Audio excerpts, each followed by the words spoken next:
दोस्तों नववर्ष 2025 की पहली तारीख से 1 जनवरी 2025 से हमारे देश में काफी चीजें महंगी और काफी चीजें सस्ती हुई हैं। नए साल के पहले ही दिन पेट्रोलियम कंपनियों ने बड़ा तोहफा दिया है। एलपीजी गैस सिलेंडर की कीमतों में कटौती की गई है। अब जानेंगे आज से आपको कॉमर्शियल गैस सिलेंडर और घरेलू गैस सिलेंडर कितने में मिलेगा। इसके अलावा जनवरी से ही आपका कार खरीदना महंगा होगा। वहीं बिना गारंटी के 2 लाख रुपए तक का लोन भी मिल पाएगा। जनवरी 2025 से 10 ऐसे बड़े बदलाव, नए नियम, न्यू रूल्स एंड रेगुलेशंस जो हमारे देश में लागू होने जा रहे हैं। वैसे तो आपको पता होगा मैंने डीएलएस न्यूज के ऊपर कल शाम को एक नए नियमों का सेपरेट वीडियो बताया था। अभी अपन जानेंगे दोस्तों कि जनवरी महीने में आप किन चीजों का फायदा ले सकते हैं, क्या चीजें महंगी और क्या चीजें सस्ती होने जा रही हैं, जिनका सीधा असर आम आदमी की जिंदगी पर, जेब पर पड़ने वाला है। तो सबसे पहला अपडेट है, आज से कॉमर्शियल गैस सिलेंडर सस्ता हुआ है। कॉमर्शियल गैस सिलेंडर की कीमतों में मात्र 16 रुपए की कटौती हुई है। हालांकि घरेलू गैस सिलेंडर की कीमतों में कोई बदलाव नहीं हुआ है। जो 19 किलो वाला कॉमर्शियल गैस सिलेंडर आता है, रेस्टोरेंट वगैरह में खाना बनाने के लिए काम में लिया जाता है, तो उसमें 16 रुपए तक की कटौती हुई है। इस कटौती के बाद अभी दिल्ली में इसकी कीमत 1804 रुपए हो गई है। कोलकाता में इसकी कीमत 1911 रुपए हो गई है। मुंबई में 1771 और इसी तरह से चेन्नई में अब 1966 रुपए में कॉमर्शियल गैस सिलेंडर मिलेगा। हालांकि जैसा कि मैंने आपको बताया दोस्तों, हमारे घरों में रसोई में काम में लेने वाला जो 14 किलो 200 ग्राम वाला एलपीजी घरेलू गैस सिलेंडर आता है, उसकी कीमतों में कोई बदलाव नहीं हुआ है। इनफैक्ट पिछले साल 2024 के पिछले कुछ महीनों से ही घरेलू गैस सिलेंडर के रेटों में कोई बदलाव देखने को नहीं मिला है। देश के अलग अलग राज्यों में अभी अधिकतर राज्यों में 800 से 850 900 रुपए तक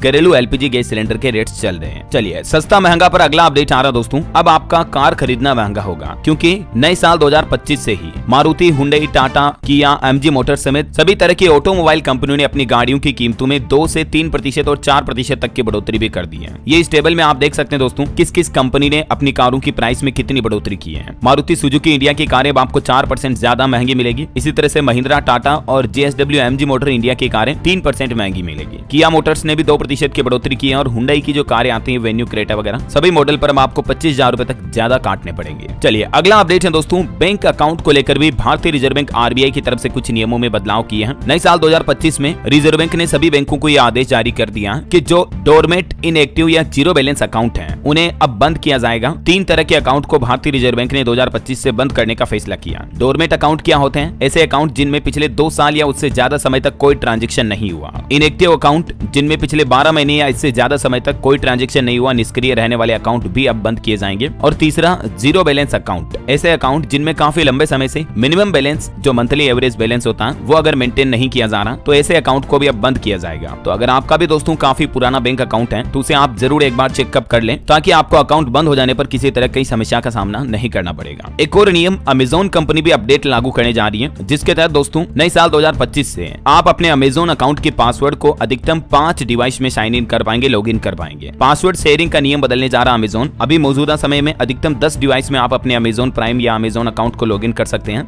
लेकिन अब से सिर्फ 5 डिवाइस में ही लॉग इन करने की लिमिट होगी, है ना। एक और बड़ा अच्छा फैसला किसान भाई लोगों के लिए भी सरकार और भारतीय रिजर्व बैंक आरबीआई ने मिलकर लिया है। किसानों को अब 2 लाख रुपए तक का लोन बिना किसी गारंटी के मिल पाएगा। साल 2024 में यह लिमिट 1,60,000 रुपए थी, तो इस लिमिट को 1 जनवरी से ही बढ़ाकर आरबीआई ने 2 लाख कर दिया है। मतलब 2 लाख तक का लोन लेने के लिए किसानों को किसी तरह की कोई गारंटी देने की जरूरत नहीं पड़ेगी, है ना। अच्छा, इसके अलावा पेंशनर्स के भी नियम बदलने जा रहे हैं। ईपीएफओ पेंशन धारक अब देश के किसी भी बैंक से, किसी भी ब्रांच से अपनी पेंशन की रकम निकाल पाएंगे। मौजूदा नियम में ये लिमिट थी दोस्तों कि जिस बैंक में आपका अकाउंट था, उसी से आप अपनी पेंशन की रकम को विड्रॉल कर सकते थे, लेकिन अब इस लिमिट को भी सरकार ने नए साल से हटा दिया। एक और नया नियम स्टॉक मार्केट में ट्रेडिंग करने वालों के लिए भी लागू होने जा रहा। एफएनडो यानी फ्यूचर एंड ऑप्शंस की एक्सपायरी और एफएनडो के कॉन्ट्रैक्ट की एक्सपायरी को रिवाइज किया गया है सेबी की तरफ से। 1 जनवरी 2025 से ये कॉन्ट्रैक्ट आखिरी गुरुवार को एक्सपायर होंगे और नए लॉट के हिसाब से ये पहली एक्सपायरी क्या होगी, इस बात की जानकारी भी आप टेबल में देख सकते हैं। वहीं कुछ और अपडेट है, अब पुराने फोन पर व्हाट्सएप नहीं चलेगा, यूपीआई से आप दुगना पैसा भेज पाएंगे। 2025 से लागू होने वाले और भी कई बड़े बदलावों का अपडेट तो मैंने आपको कल ही डीएलएस न्यूज के ऊपर बता दिया था। आप चाहें दोस्तों तो इस वीडियो को देख लीजिएगा, डिटेल में आपको जानकारी मिल जाएगी। बाकी नए साल से एक राहत भरी खबर ये आई है दोस्तों कि ट्राई के आदेश के बाद आपके मोबाइल रिचार्ज सस्ते होंगे, क्योंकि टेलीकॉम कंपनियां एक बड़ा बदलाव करने जा रही है। ट्राई ने हाल ही में निर्देश जारी किया कि अब टेलीकॉम कंपनियों को केवल कॉलिंग के लिए भी रिचार्ज प्लान जारी करने होंगे। अभी आपको पता होगा मौजूदा समय में जो एयरटेल, वोडाफोन आइडिया, जियो वगैरह ये रिचार्ज प्लान देती है, इनके साथ में इंटरनेट डेटा पैक भी आता है। लेकिन कई लोग जो कीपैड वाला फोन इस्तेमाल करते हैं, बटन वाला, तो फीचर फोन में मोबाइल डेटा का इस्तेमाल तो होता ही नहीं है, तो ग्राहकों के पास इंटरनेट डेटा खरीदने की बाध्यता नहीं रहे। इसलिए इन नए नियमों का मकसद है कि यूजर्स को बेहतर मोबाइल रिचार्ज के विकल्प प्रदान किए जाएं। तो ट्राई ने सभी टेलीकॉम कंपनियों को आदेश दिया है कि केवल कॉलिंग और एसएमएस के रिचार्ज प्लान भी उपलब्ध कराए जाएं। इसके अलावा जो स्पेशल रिचार्ज कूपन होते हैं, उनकी वैलिडिटी को भी वर्तमान की 90 दिनों की सीमा से बढ़ाकर अधिकतम 365 दिन कर दिया गया है। यानी आपको 1 साल की वैलिडिटी वाले छोटे रिचार्ज प्लान भी देखने को मिलेंगे, है ना।